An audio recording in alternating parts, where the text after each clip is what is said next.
Well, hello everyone, and welcome to my shop.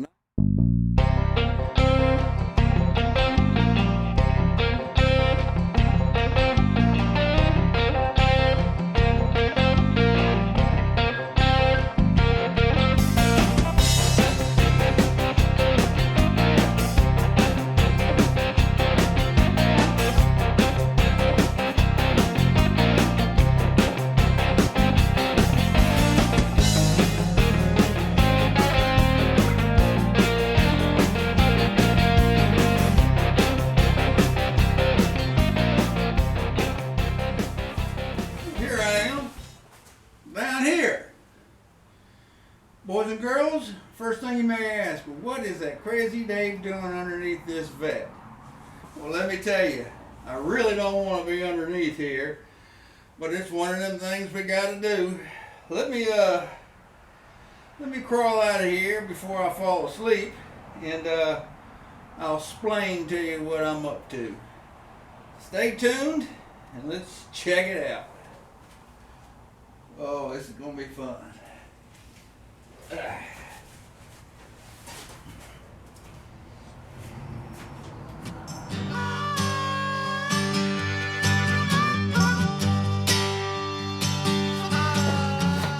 Alright, we're out here copping the squat before I crawl back underneath there. Alright, here's the 911. Here's the 411. Hey, I'm trying to be hip, you know, to this new modern stuff. But anyway, I got the engine running good. I'm out here running around, enjoying the open top and just cruising. And I go across this bridge, and you know how when you go by a wall, or you go by like the wall on a bridge, and you can hear sound reflecting off the side back to you, and you can hear sounds that you normally don't hear. Well, I heard it clicking, and it sounded like it was coming from the right rear. So I run around some more, found some more places where I could, you know, run by like a stand of trees or bushes. The sound reverberate, yep, that clicks there all the time. So I said, well, I got something going on back there. I'd already changed the grease and put some anti-slip in the rear, and it seemed to be fine. The brakes seemed to be fine. Seems to be tracking fine. It's just that clicking sound. Well, I got it up in the air, and I've already pulled the right side drive shaft. I'm going to go through pulling the left one, so I'm going to pull it too. But it looks like with the drive shaft, I had with everything, you know, with the wheel mounted, everything connected, go from the 12 o'clock to the 6 o'clock positions on the wheel and shake it back and forth like this. And yep, I had play. Now there's several places where that play could be, so you got to pretty much, to alleviate the choices, you've got to remove some stuff. So that's why, since I heard it on the right side, I removed the little stub shaft over there. Well, plays in the bearing. The U-joints actually feel pretty good, but I believe I'm going to swap them. You know, they look old. They look like they've been around forever. And the way these bolts come out, this thing hasn't been apart in quite a while. So I believe I'm going to swap out the U-joints, but the main thing I'm going to have to swap out is the wheel bearings. And if you've ever done rear wheel bearings on a Corvette, well, howdy doody, folks. You got a job ahead of you. You know, when I was looking to trade that old GMC truck, I put out that I wanted a 30s to a 70s ragtop classic car. How did I end up with a Vet? And all the idiosyncrasies of working on these things. You know what? It's a good thing, it's a fun thing to drive, because if it wasn't, gone it would be. But anyway, that's my complaints. Let's crawl back under here, and I'll kind of show you how I pulled the half shafts. That's the first thing I'm going to do on this side now. And well, if this side is anything like the other side, I had to use a whole lot of different tools and procedures to get that half shaft on. So stay tuned. Let's crawl back under there, and hopefully get the half shaft off, maybe get a, you know, I don't know, a little few winks too. All right, let's get to it.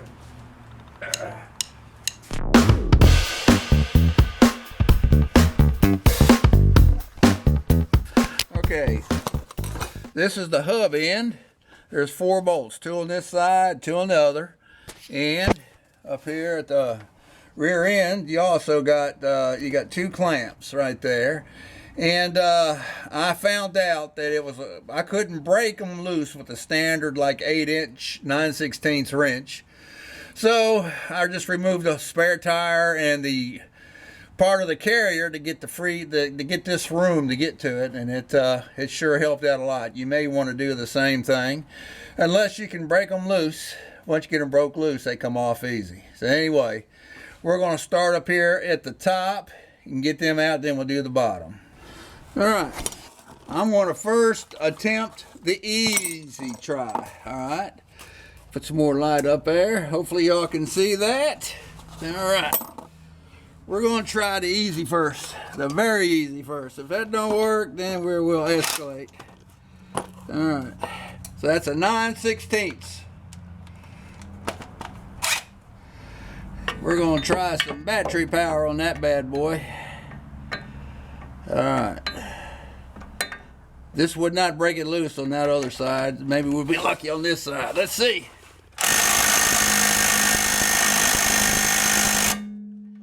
Nope. Let's try the other one.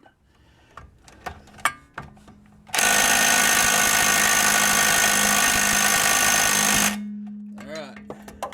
No go. So we're escalating to the breaker bar. All right. Let me see. You still there? I see there's my hand. Yeah, okay. Hope y'all can see that pretty good. Like I say, that's a 9/16. And we're going to the breaker bar. All right.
Hear that?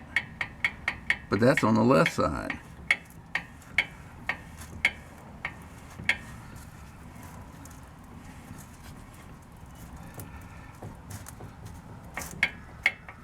That don't feel as loose as the other side though. All right. All right, I'm gonna see if I can show you this. That's the right side. See if you can see play in it.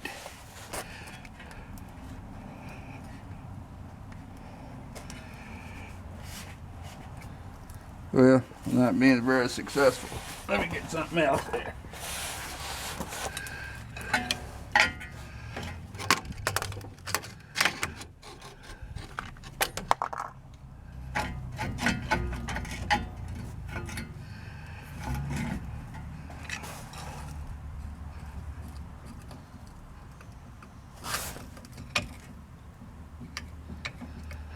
I don't know if you can see it.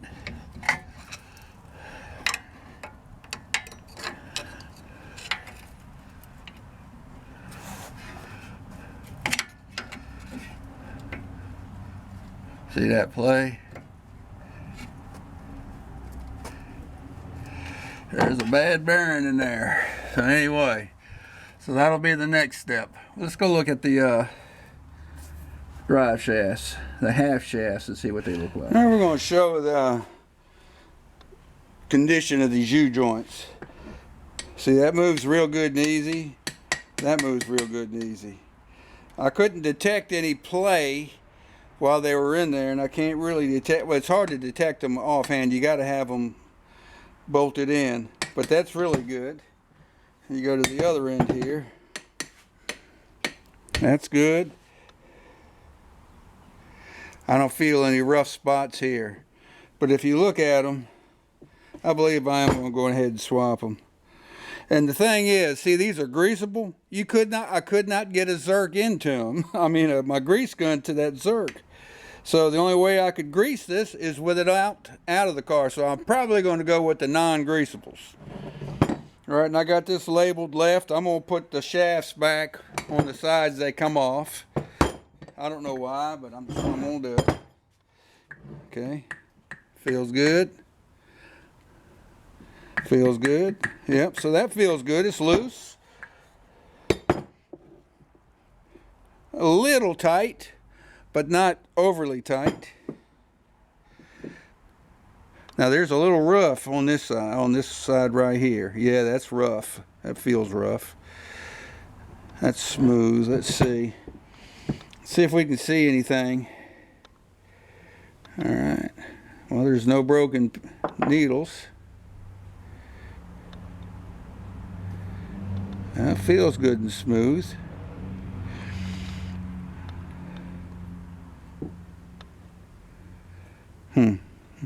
I could probably grease these and put them back on and be all right. I don't know. I think I'm going to swap them. So anyway, I'll think on that because I got a lot of parts to order. I can tell by the play that I'm going to have to go with the wheel bearings. So I thought I was going to get into some cosmetics on this car, but looks like we're still in the mechanical repair stage.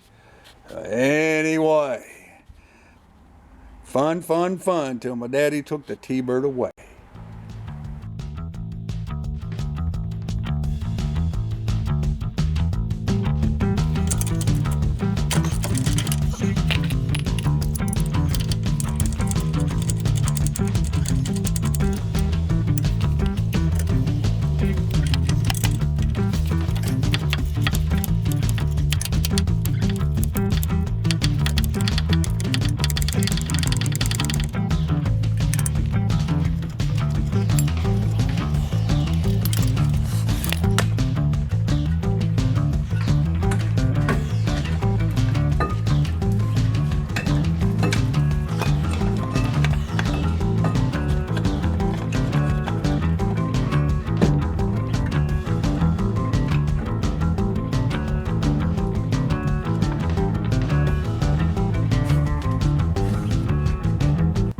I'm lucky.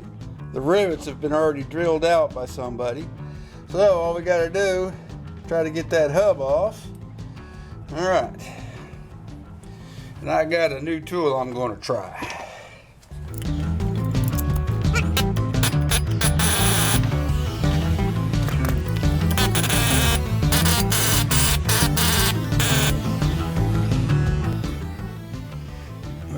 doing too good. I may have to break to the old tool.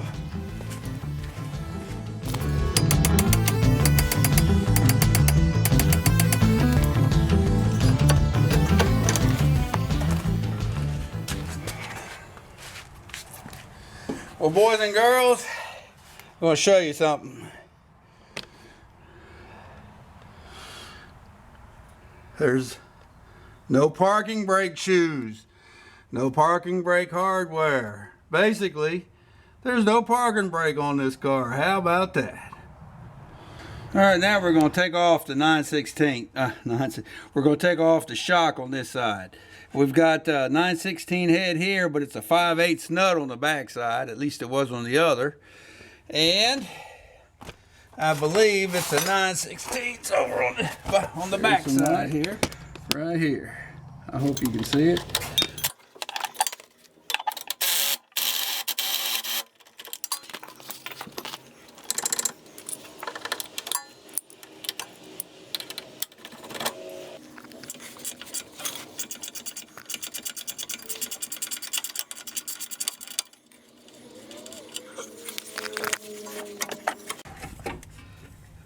I shouldn't be able to do that by hand.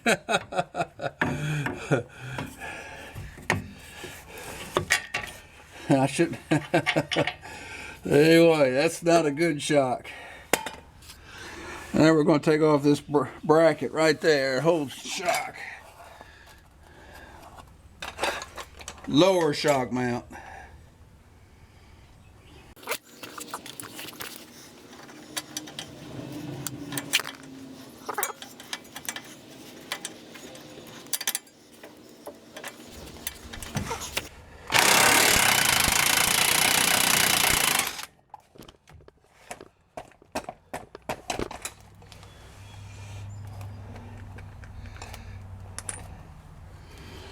Alright, we got to pound him out. That will not slide out, and I actually have a special tool in coming for it. So we'll hold off on that.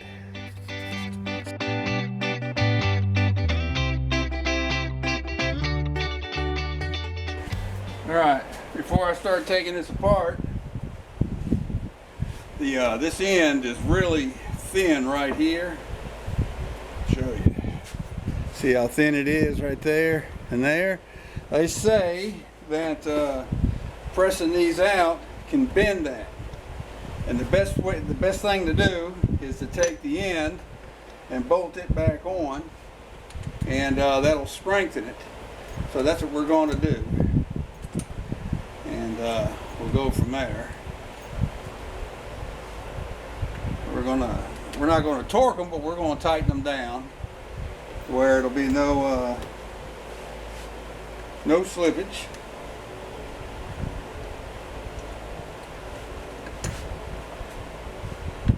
Shame I'm not playing this music. I'm kind of on this doo-wop stuff, and it's really good. But I paused it so we could get this done. All right. Some of it was before my time.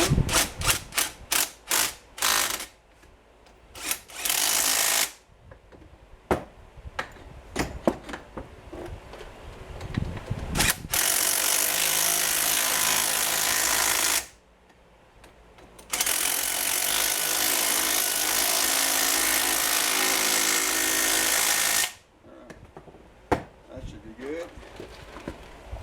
All right. Now I'm not afraid to take it apart. Alright, taking the locking clips, clips, whatever you want to call them.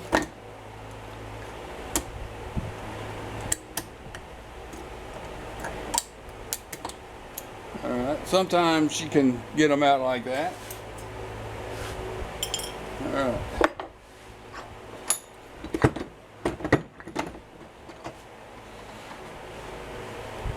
Sometimes you gotta knock them loose. So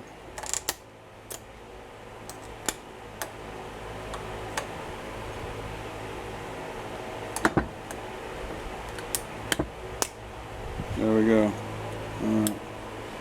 There we go. So I got all four out. Now I'm going to move over to the press. Now when I learned how to do this, did it by vise. But I got a press over here, brand new to me, so I'm going to use it. Alright. You want this socket big enough that'll fit the cup will fit in it. Alright.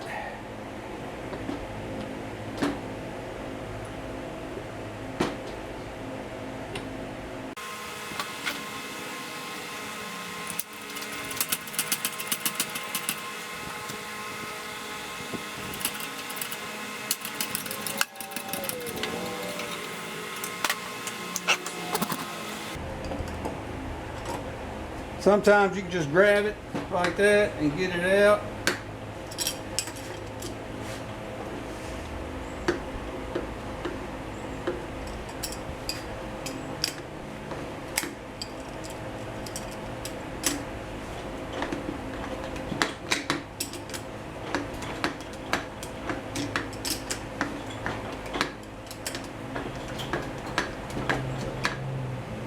Well, sometimes it comes out. We'll switch to this side. Here we go. If y'all can see, there you go.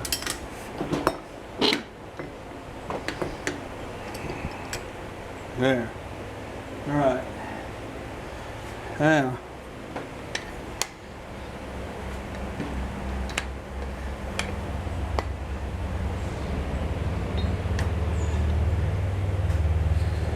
Now we're going to press him all the way back out.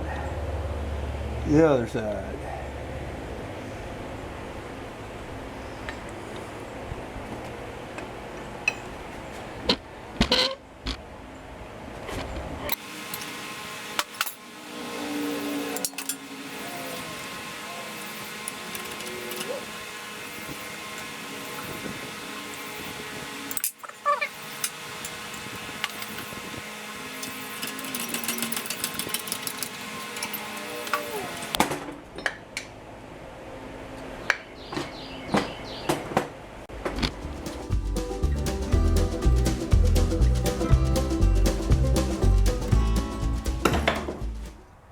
I got busy, didn't notice that my battery went dead, and I didn't show actually completing the removal of the U-joints and the installation of them. Well, let me tell you what I found out. That press is new to me, and it did really good pressing the old ones out. Didn't do so good pressing the new ones in. So I ended up coming back to my vise to press them in. Now, like I said earlier, when I learned how to do U-joints, I learned how to do it on a vise, and really that's probably, unless you get a U-joint tube tool, that's probably the best way to do it. But anyway, here's the completed deals, and what I've done is I've got tape to hold the ends here on, all right, and we got this end in right here also. All right, now these are the permanently lubed or non-lubable, so I couldn't get a tool into them anyway. So anyway, these ends I'm going to take them back off because you can't install them back on. These go onto the bearing assembly. So anyway, the best way to do it is to use the vise as a press, and you get the right size sockets. Which is basically these two sizes here, which, what did I use? What is that, an inch and 3/16, and this is probably a 5/8, no, 11/16 socket. And they work perfect for using the vise to press them in, and also using the press to press them out. So anyway, I didn't get to use the press, but it just ended up being easier to do it on a vise to install them than it did on the press. The bad thing with the press, when you're pressing them in, you got to stop and take it off and look, make sure how far you got it in, where with the vise it's real easy to see. So anyway, I'm still waiting on the lower shock mount knocker to arrive. It's due today sometime. So what I'll do is I'm going to go ahead and close this segment here. We got the new U-joints on, and that's off to the side now. What we'll do on the next segment is we'll knock those lower shock mounts out, then we'll get the bearings apart, and we'll get the and set them up. So anyway, that'll be what I do next. And this is really dragging out, but a big thing is I'm having to wait on parts. You know, a lot of this stuff is not locally provided, and some of them that are local, well, they're really proud of them, and I can get them. I can save a considerable amount of money ordering online, like through eBay or some other specialty shops, and just having to wait 3 to 5 days for the parts. So anyway, U-joints are done, and everything so far. Oh, one other thing, we'll point it out. This is the last shock. It's a Gabriel gas rider. I'm gonna guess back in the day this was a good shock, and you press it and you see it comes back up. So actually this one acts not too bad, even though I had to knock it a little bit to get it to open. This is the other one. This is the one that was on the right side. All right, you pull him out. Look here, pull him in. He's bad. All right. Well, when I first got my 49 GMC pickup, it had a set of shocks on it that weren't doing anything. But at the time, I didn't know it, and I tested them, and they tested bad. So I ordered up a new set, and I installed them, and they were on there for maybe 100 miles before I realized they weren't doing anything. So I took them off. Well, lo and behold,